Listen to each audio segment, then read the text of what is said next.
Friends, can you believe this? A baby in the US is born $108,000 in debt before even letting out its first cry. At the same time, Wall Street giants, Morgan Citi, Goldman Sachs, these big financial players who usually swear loyalty to the US dollar, are quietly shorting the dollar while publicly claiming they want to save the market. What does this mean?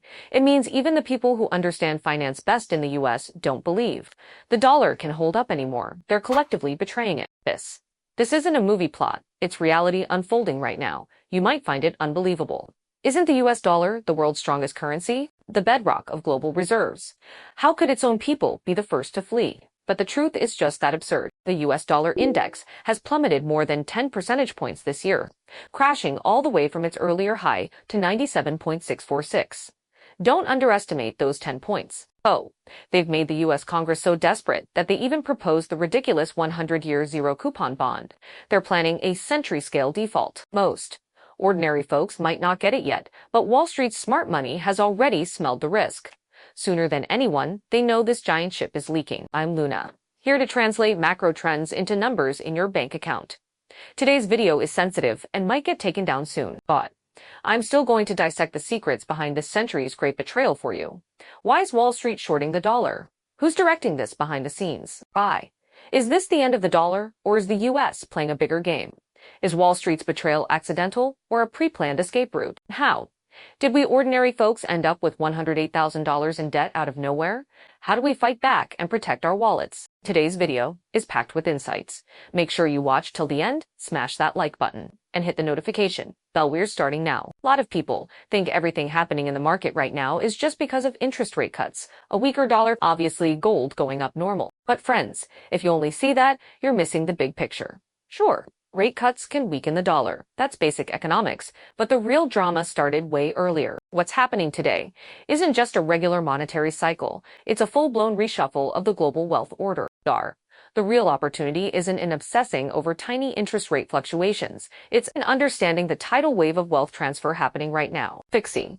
If you still think this is just about rate cuts, then sorry, you might miss out on the juiciest gains and be left with just crumbs. Let's rewind to April 2nd this year. The US government dropped a Liberation Day tariff announcement, slapping new tariffs on a long list of countries. The market thought it was just political theater, but then the dollar index nosedived 400 basis points that same day.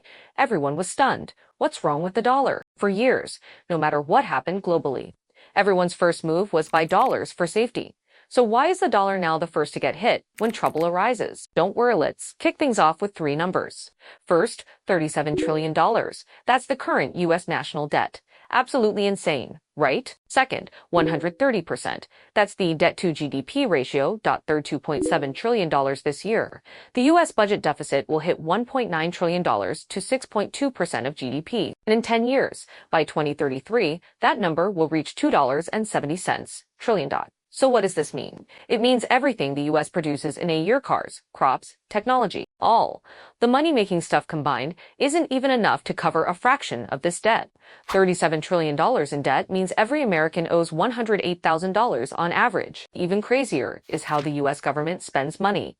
The Congressional Budget Office CBO predicts that by 2035, the U.S. budget deficit will hit $2.7 trillion. That means, for every $100 the federal government spends, $27 is borrowed.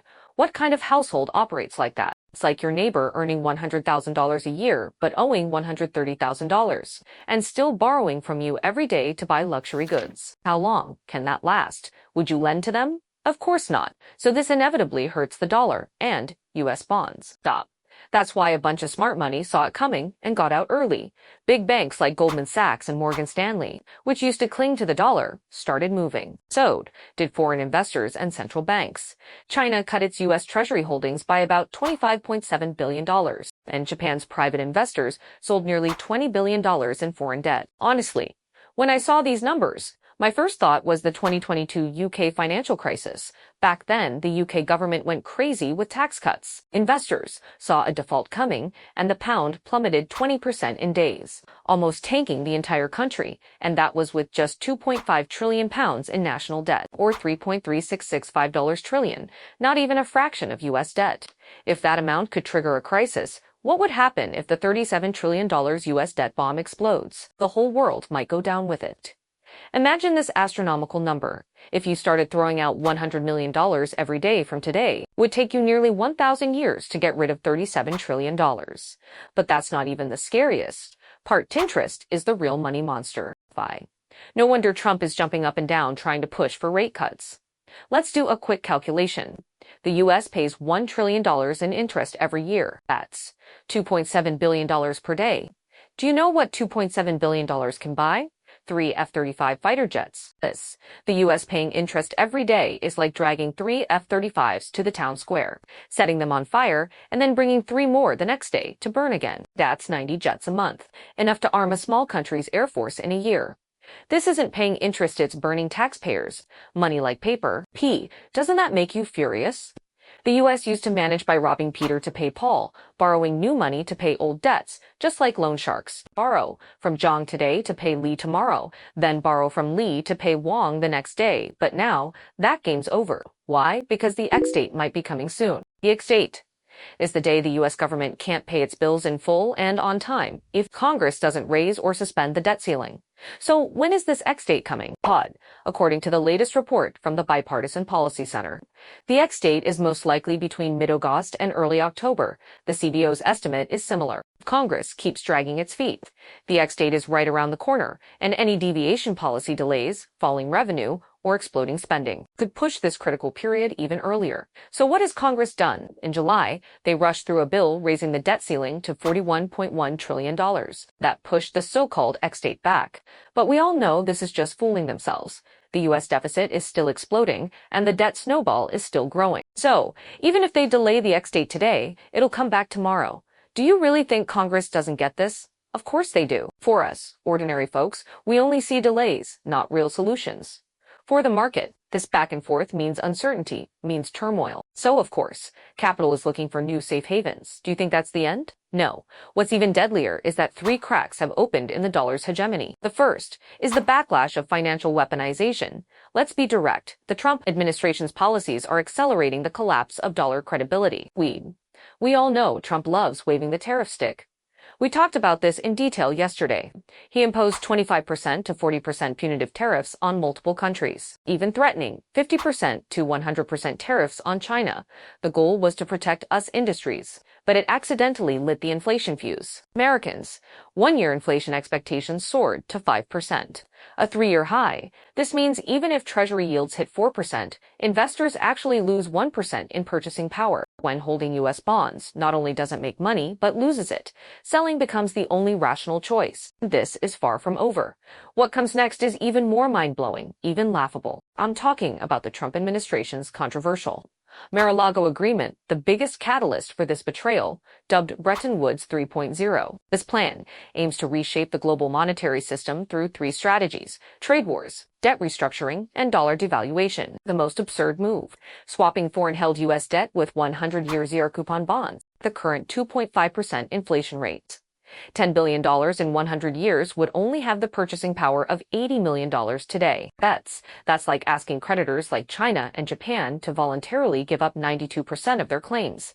It's a century-scale default disguised as legality. Even more ironic, one of the drafters, Trump's economic advisor Stephen Millan, had already placed short bets before the news broke. That means the directors of this crisis bought their lifeboats first. This blatant fraud shattered the market's last shred of trust in U.S. credibility and explains why Wall Street is collectively betraying the dollar when the rulemakers start cheating openly. The best strategy is to leave the table. Oh, and let's not forget another key point shaping future wealth. Stephen Millan has now joined the Fed and was the only one at the latest meeting pushing for bigger rate cuts. We can expect him to become Trump's sharpest weapon at the Fed. Carrying out Trump's agenda, this leads to the second crack: the collapse of the Fed's independence. This impact is deep and long-term, a slow but steady erosion that will gradually break the dollar's hegemony. And of course, U.S. bonds and stocks won't be spared. We've talked about this repeatedly, so I won't dive deeper today. Let's cut straight to something absolutely chilling. The dollar's share of global foreign exchange reserves has fallen below the 50% critical point. Even scarier, Saudi Arabia accepts yuan for oil settlements. Russia uses gold to hedge against SWIFT sanctions. 44% of India's crude imports bypass the dollar, using rupees instead. ASEAN is planning a regional currency. Even the EU is discussing using gold and crypto to hedge against dollar risk. When we piece these scattered news bits together, we see the world ditching the dollar. Dollarization is right in front of us. At the same time, gold prices keep hitting new highs. Global central banks are boosting gold reserves, and China's central bank has been adding gold for 10 straight months. Behind these numbers is a generational shift in how the world works. Before 1971, the monetary system was physical dollars were tied directly to gold. Today's fiat system is mathematical. The dollar's value depends on the ratio of $36 trillion in debt to $9 trillion in base money. In the future, we'll enter a new era of multi-currency coexistence. Wall Street's betrayal is happening because they see this irreversible trend. They see the dusk of dollar hegemony truly arriving. So, they're getting a head start on the next era's hard assets. Reuters says the dollar fell 10%. In the first half of 2025, its worst start since the 1970s. Morgan Stanley outright said the dollar's safe haven status might have always been an illusion. Maybe we're witnessing the end of an era. The dollar has ruled the world for 70 years. And now its foundation is shaking. This isn't a technical adjustment, it's a historical turning point. Global central banks are already quietly adjusting their reserves. The ECB is boosting euro reserves. Japan is adding yen assets, and even emerging markets are considering yuan reserves. This change is slow but irreversible, just like the decline of the British pound. It started slowly, then suddenly accelerated. Now it's the dollar's turn. This is history's inevitable law. We need to wake up and realize dollar cash is a dangerous asset. How much risk can we ordinary folks handle? We can't stop the wheels of history, but we must protect our wallets. So, what should we do?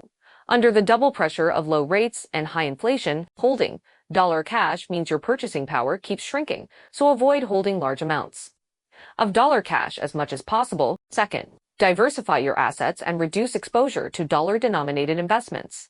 I've sorted out some risk hedging ideas based on different risk tolerance levels.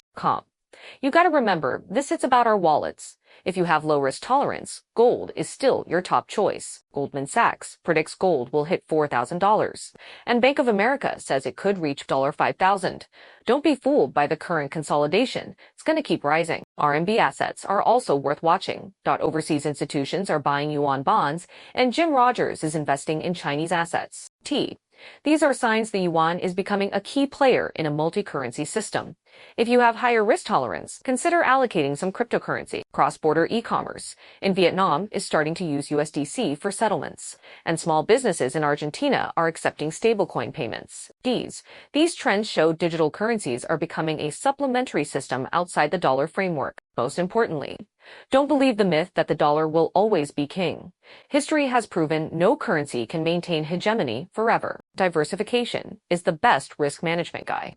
What we're seeing isn't just financial market volatility, it's the end of one era and the start of another. In 1971, Nixon took the dollar off the gold standard, opening the era of dollar hegemony. In 2020, Wall Street's collective betrayal might be drawing the curtain on that era. The collapse of dollar hegemony isn't an accident, it's the result of U.S. policy choices, overconsumption, endless borrowing, abusing financial sanctions, weaponizing the dollar. As a retired Fed official warned, rate cuts were never about saving the market. They're a sickle for harvesting the globe. Now, that sickle is finally swinging toward the dollar itself as we stand at this historical turning point. Ordinary people can either become relics of the old era or grab hold of the new era's Noah's Ark. In this great wealth transfer. The only constant truth is, capital has no homeland. Its only morality is to seek profit and avoid harm. Now, Wall Street has made its choice. What about you? I'm Luna. Don't forget to like and hit that bell. See you next time.